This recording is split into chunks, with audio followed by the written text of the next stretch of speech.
کیا ہم اتنے نامرد بزدل اور بے حس ہو گئے ہیں کہ ہمارے معبودوں کو ذلیل کیا جائے اور ہمارا خون نہ کھولے؟ یا تو جوش و غیرت سے اٹھو، اپنے بتوں کی برائی کرنے والوں کا خاتمہ کر دو، یا اپنے ہاتھ سے اپنے گلے کاٹ کر مر جاؤ۔ اگر کسی آدمی نے محمد کو قتل کر ڈالا تو بنی ہاشم کا خاندان ان کا انتقام لینے کے لیے ایڑی چوٹی کا زور لگا دیں گا۔ ہاشمیوں کے ساتھ ہی قبیلے ان کا ساتھ دیں گے۔ نتیجہ یہ ہوگا کہ ایک بار پھر تمام عرب میں لڑائی کی چنگاریاں بھڑک اٹھیں گی، اور یہ کوئی نہیں جانتا کہ اس لڑائی کا نتیجہ کیا ہوگا، کتنے خاندان برباد ہو جائیں گے اور کتنے قبیلوں کا خاتمہ ہو جائیں گا۔ السلام علیکم دوستو، میں ہوں محمد مزمل اور آپ دیکھ رہے ہیں سیرت النبی کی مبارک سیریز کا 12واں ایپیسوڈ۔ دوستو، اس سیریز کے پچھلے ایپیسوڈ میں ہم نے جانا کہ کیسے قریش مکہ نبی پاک صلی اللہ علیہ وسلم کے خلاف ہو گئے اور کس طرح انہوں نے نبی پاک صلی اللہ علیہ وسلم کو قسم قسم کی تکلیفیں پہنچائی، اور کس طرح انہوں نے ایک مجلس شورا بٹھانے کا پلان کیا۔ اس مجلس شورا میں کون کون حاضر تھے اور انہوں نے ہمارے نبی پاک صلی اللہ علیہ وسلم اور مسلمانوں کے خلاف کیا کیا پلاننگ کی، آئیے ہم اس ویڈیو میں جانتے ہیں۔ بسم اللہ الرحمن الرحیم۔ جب تک حضور صلی اللہ علیہ وسلم تنہا رہے، اس وقت تک نہ تو مکہ کے کفار کو کوئی فکر ہوئی اور نہ گھبراہٹ، بلکہ وہ حضور صلی اللہ علیہ وسلم کی باتوں کا مذاق اڑاتے رہے، سمجھتے رہے کہ 2-4 دن تبلیغ کرنے کے بعد خود ہی خاموش ہو جائیں گے۔ لیکن جب سنا کہ آپ کی تبلیغ سے بہت سے عرب مسلمان ہو چکے ہیں تو ڈرے، فکر بڑھنے لگی، اور حضور صلی اللہ علیہ وسلم کے خلاف ایک عام جوش پیدا ہو گیا۔ اس بیچ حضور صلی اللہ علیہ وسلم پر وحی نازل ہوئی، کہہ دو اے محمد صلی اللہ علیہ وسلم کہ جن چیزوں کو تم پوجتے ہو وہ دوزخ کے ایندھن ہوں گے۔ حضور صلی اللہ علیہ وسلم نے سب کو یہ آیت بلند آواز سے کہہ سنائی۔ اس سے وہ اور بھڑک اٹھے اور آپ پر بے جا گستاخیوں کی بوچھاڑ شروع کر دی، اتنا تنگ کیا کہ حضور صلی اللہ علیہ وسلم کا گھر سے نکلنا مشکل ہو گیا۔ لیکن آپ اپنی تبلیغ میں برابر لگے رہے اور اس میں کسی قسم کی کوئی کوتاہی نہ کی۔ چونکہ مسلمانوں کی تعداد میں ہر دن اضافہ ہو رہا تھا، اسی لیے حضور صلی اللہ علیہ وسلم نے ضرورت محسوس کی کہ کوئی ایسا مکان تجویز کیا جائے جس میں 2 گھڑی کے لیے مسلمان ہر دن جمع ہو کر قرآن شریف پڑھے اور یاد کیا کرے۔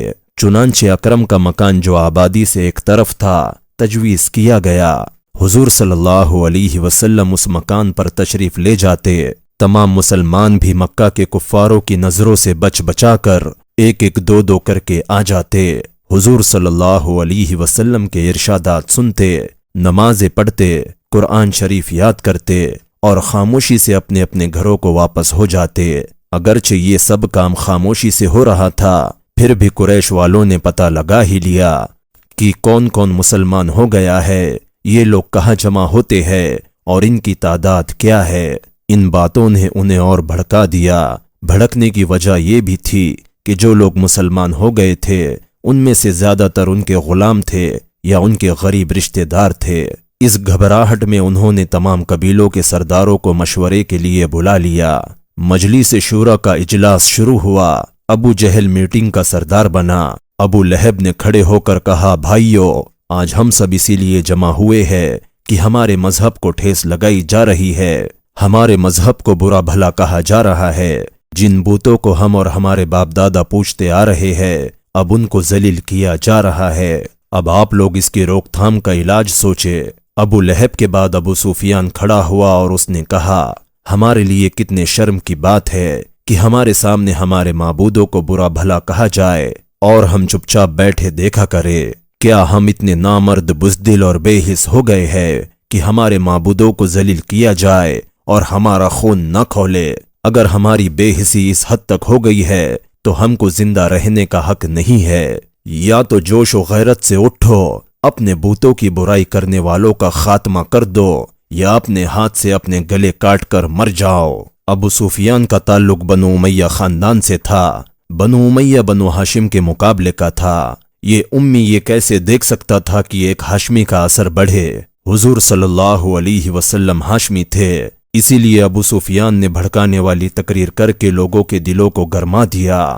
हर तरफ से आवाजें आने लगी, हम क्यों मरे, अपने माबूदों को रुस्वा करने वाले का खात्मा ही क्यों न कर दिया जाए। हजरत उमर ने खड़े होकर कहा, ठहरो, सोच समझ कर बातें करो। क्या तुम ये नहीं जानते कि हमारे माबूदों को झूठा करार देने वाला, बुत परस्ती की बुराई करने वाला मोहम्मद है, जो कबीला बनी हाशिम से है। कबीला बनी हाशिम कुरैश में सबसे इज्जतदार कबीला है।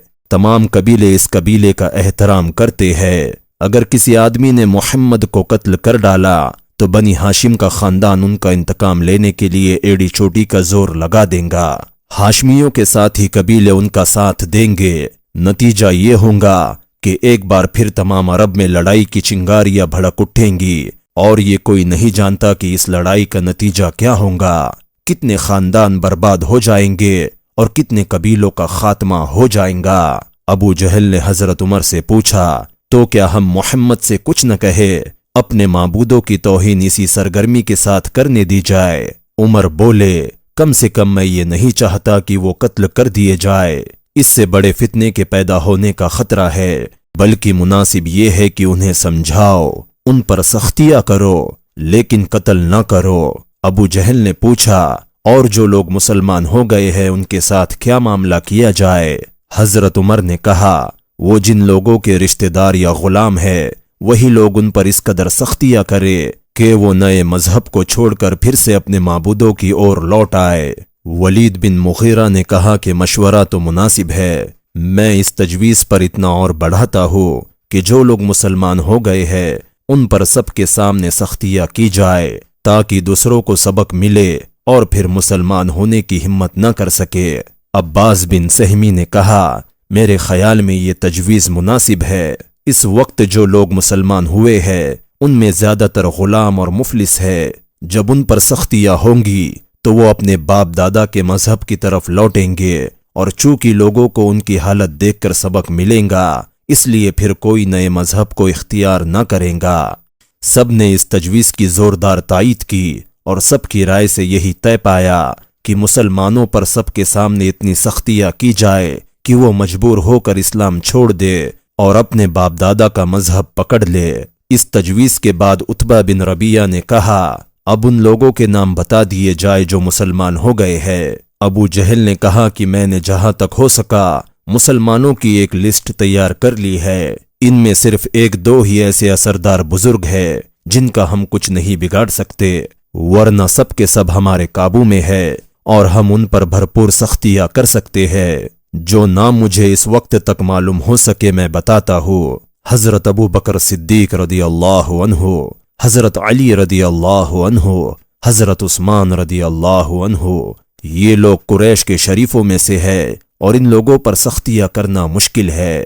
एक बूढ़े आदमी ने खड़े होकर कहा, इसमें से एक उस्मान है जो मेरा भतीजा है। एक बूढ़े आदमी ने खड़े होकर कहा, इसमें से एक उस्मान है जो मेरा भतीजा है। अगर उसने इस्लाम न छोड़ा तो उसे मारते मारते मार डालूंगा। ये बूढ़ा आदमी हजरत उस्मान बिन अफ़्फ़ान का चचा था।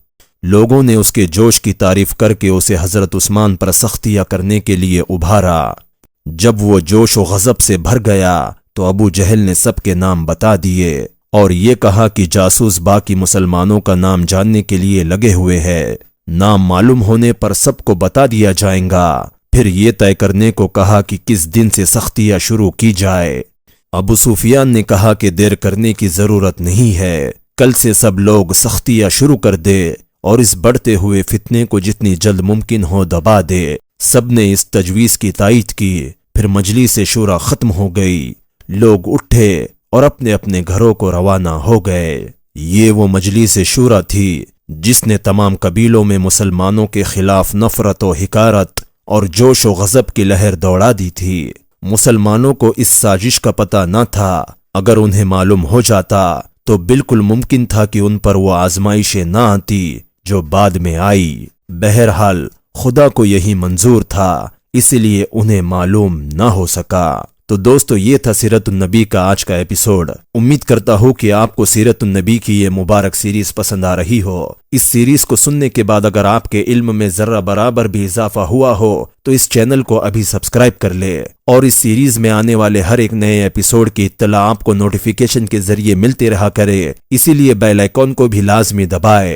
वीडियो अच्छी लगी हो तो वीडियो को एक लाइक जरूर करे और हो सके तो सदकाए जारिया और अजर सवाब की नीयत से इस वीडियो को आगे तमाम मुसलमानों के साथ शेयर करे। अभी तक अगर आपने इस सीरीज के पिछले एपिसोड्स नहीं देखे हैं तो अभी आप अपने स्क्रीन पर देखिए, आपको एक प्लेलिस्ट नजर आ रही होंगी। आप उस प्लेलिस्ट पर क्लिक करके पिछले तमाम एपिसोड्स देख सकते हैं। इंशाअल्लाह अगले वीडियो में आपसे फिर मुलाकात होंगी। तब तक आप अपना और अपने ईमान का खूब ख्याल रखें और अपनी दुआओं में मुझे भी याद रखें।